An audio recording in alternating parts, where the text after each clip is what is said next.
that was assault. So I pulled up my cell phone. And like Candace told you, I used to be a corrections officer and a provincial crisis hostage negotiator, so I know a few police officers. And one of them just happened to run the 911 call center in Kitchener, where we were. So I picked up and called his personal cell phone. I said, Pete, buddy, if you get a phone call about a guy being attacked at 900 Guelph Street. He goes, 900 Guelph Street? Wait a minute, I got a memo on my desk. What? He says, yes, if somebody calls about a woman being attacked by a man with a knife, they're filming a Halloween video. Oh. And then he said, oh, God, did you hurt him? Little bit. I learned that day that no matter what you're looking at, sometimes your eyes tell you lies. Everything I saw that day lined up. There's no way I could have been wrong. Yet, I was wrong. Think about somebody in your life that you've met. Maybe it's just casually. Maybe it's that person you walk by every day, lives in the neighborhood, but you really don't like them. Why?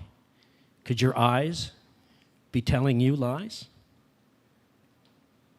Think about it the next time you see them. But it's bigger than that. It's about all of us. See, you judged me today. You thought, hey, this guy's wearing a tuxedo. Either he's really proud of himself or he really is driving a Zamboni. Nobody figured out I stole it from a guy at the funeral home. So you had an opinion of me. Hopefully I've been changing that in the few minutes that I've been talking to you. I knew that's what I was going to get, all those different impressions. Have you ever thought about what kind of an impression you're giving to people? How you carry yourself? How you dress? Do you walk into a crowd and look at your shoes because you don't want to make eye contact? What do people think of you then? Or perhaps you're one of those people who was always trained to demand respect. So when you meet somebody, you look them in the eye and you don't back down at all. What do people think of you when you look them in the eye and they don't back down at all? Most of them think, jerk. Is that what you're projecting? Or are you trying to project self-confidence? Because the confidence you project to some people is arrogance and cockiness. So be careful at how you project yourself, because believe me, I know even people who know you are getting it wrong. See, a couple of years after that acting school incident, we moved our offices to my hometown of Fergus. Now, in that time, I had my knee replaced. So they cut off my knee joint and they put metal knees in and screwed them all together. And it's a long, painful process to recuperate from that. But when you work for small business, taking the time off is not there. So I forced myself back to work way, way too soon. So walking had to become part of my daily routine, even at the office. So on this day, it was a bright, sunny spring day. I had a meeting all the way across town, and I thought, Neil, walk it. Okay. So I took 2 Percocets for pain. I grabbed my trusty cane, and I headed out all the way across town. And like I said, it was a beautiful, beautiful spring day. And I got to the meeting. It was a large meeting, and they had a guest speaker. Hands up if you've ever gone somewhere and listened to a speaker who just went on and on and on, kind of like me now. He went an hour and a half over time. And they gave him an hour, 2.5 hours. Now, my Percocets were wearing off. I had to make it back to my office. I grabbed my cane. This time I sucked up the pain, and I started walking as quickly as I could to get to my office when she appeared.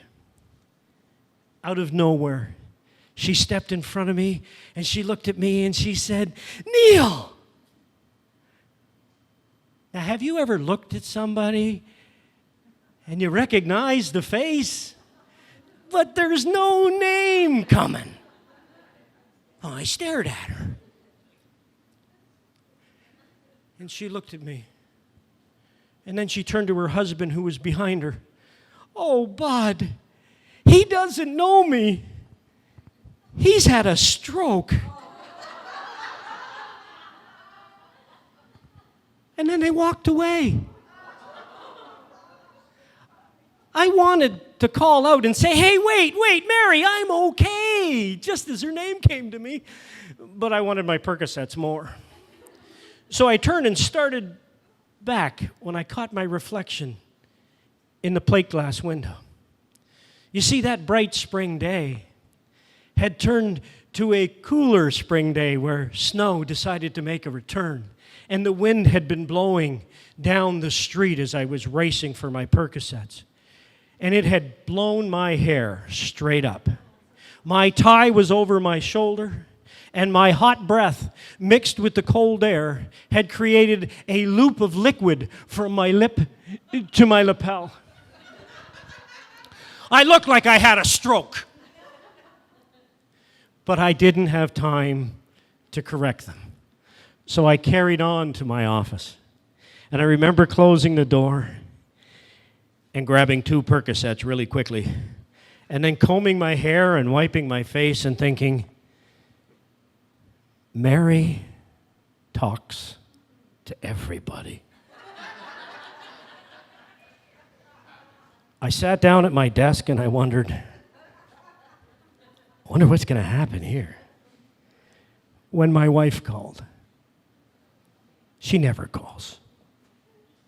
"Hi, hon, is everything okay?" That's my question. People are calling. "So sorry to hear about Neil." What happened? Nothing, dear. They're concerned. What did you do? Did you hurt somebody? No. I went for a walk. I look a little disheveled. I think somebody might have thought I had a stroke. What? Anyway, I didn't bother calling around because I checked my schedule and I knew that I was going to be the guest speaker at the Volunteer Appreciation Breakfast in a couple of weeks. So I got there, the Volunteer Appreciation Breakfast, and I knew Bud and Mary would be there. So I started with a humorous story, and I laid out the punchline. And the crowd laughed. And just as the laughter started to settle, and I was about to hit with a second punchline to build it back up again, one voice called out above everybody else. Bud, Mary's husband. "Best damn stroke recovery I've ever seen." Boom. And that's how I managed to convince most of the town that I didn't have a stroke. But what that taught me was, you have to check yourself every single time. How you're dressed, how you looked. Are you presenting yourself to the public the way they want to be? You want to be perceived, and you want to be seen. We have to check ourselves. But most of all, I don't want to see anybody kneeing some poor kid. Always check for cameras. And I always end with this. I always say to ladies, please don't think for a minute that if we walk out of this club tonight and I find you out here battered and bleeding, that I'm not going to help. I'm going to call Roger over there and say, get in here and help him. I will rush to your aid every time. It's just now I have this habit of looking left and right before I hit anybody. So please, give yourself a check and check the way you look at other people, because you may just be getting them wrong. Thank you very much.